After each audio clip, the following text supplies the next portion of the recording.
Madame la présidente, madame la ministre, madame la rapporteure, mes chers collègues, ce projet de loi que le groupe RDSE soutient à l'unanimité nous place à la croisée de trois chemins, celui de l'histoire, de la culture et du droit. L'histoire tout d'abord, avec la réparation près de 80 ans après la spoliation de biens culturels des victimes de persécutions antisémites. Il a fallu attendre plus de 50 ans pour que le président de la République, Jacques Chirac, reconnaisse la responsabilité de l'État français le 16 juillet 1995 dans la déportation des Juifs de France, comme tous les Juifs, contrairement à ce que certains pourraient laisser entendre.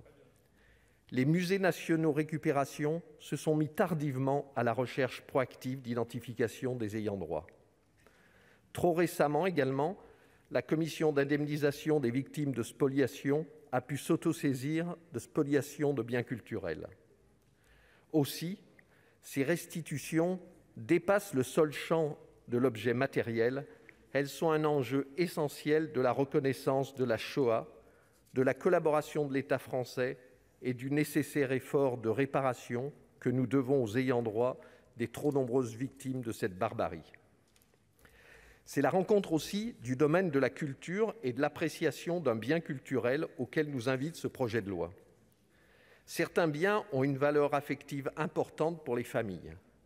Ils sont des témoignages de leur passé par le choix affectif ou esthétique qui avait été porté sur telle ou telle œuvre. Mais certaines œuvres sont aussi des objets d'un marché de l'art hautement spéculatif et marqué par une grande mobilité.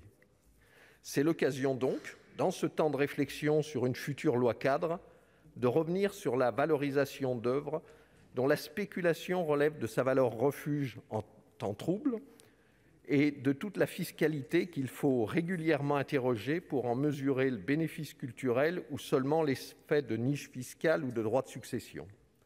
L'article 2 de ce projet de loi ramène à la valeur marchande du bien culturel qui peut fluctuer au gré des situations économiques, mais qu'il convient de réparer lorsque le contexte délétère a été imposé par l'ignominie des prises de position de l'État français de Vichy.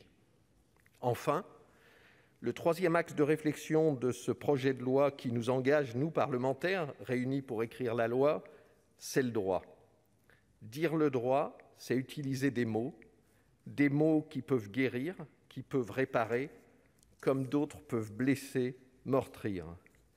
Dire et écrire la nécessaire réparation due à la mémoire des victimes des persécutions antisémites est un devoir qu'il nous revient de remplir avec ce projet de loi.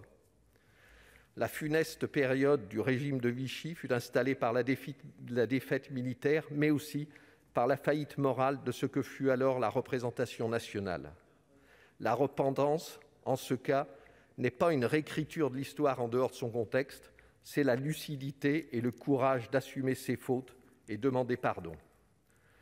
Je voudrais à présent, si vous me permettez, revenir sur la notion d'inaliénabilité des biens culturels de nos collections publiques. Si on comprend les préoccupations de ceux qui l'ont décidé à la Révolution française, je plaide pour un glissement vers l'inaliénabilité de la dimension culturelle d'un bien plutôt que l'inaliénabilité de sa propriété. En allant plus loin, il faudrait penser à une dimension universelle des biens culturels qui pourraient être partagés dans un patrimoine de l'humanité dont il faut s'interroger sur le nu propriétaire et sur l'usufruitier. C'est bien le rôle de la culture d'ouvrir le chemin de réflexion sur l'universalité des biens culturels dont certains ont leur place sur leur lieu d'origine, d'autres dans des collections muséales. Et pourquoi pas rêver plus loin encore de l'universalité d'autres biens, comme certaines ressources naturelles indispensables à la vie de l'humanité. Ce projet de loi, que je plaçais en introduction comme étant à la croisée des chemins, nous offre de belles perspectives de penser plus loin. Bien au-delà de ces justes réparations, c'est peut-être aussi l'hommage que l'on doit aux victimes de la barbarie que de penser à un monde meilleur, plus juste et plus fraternel.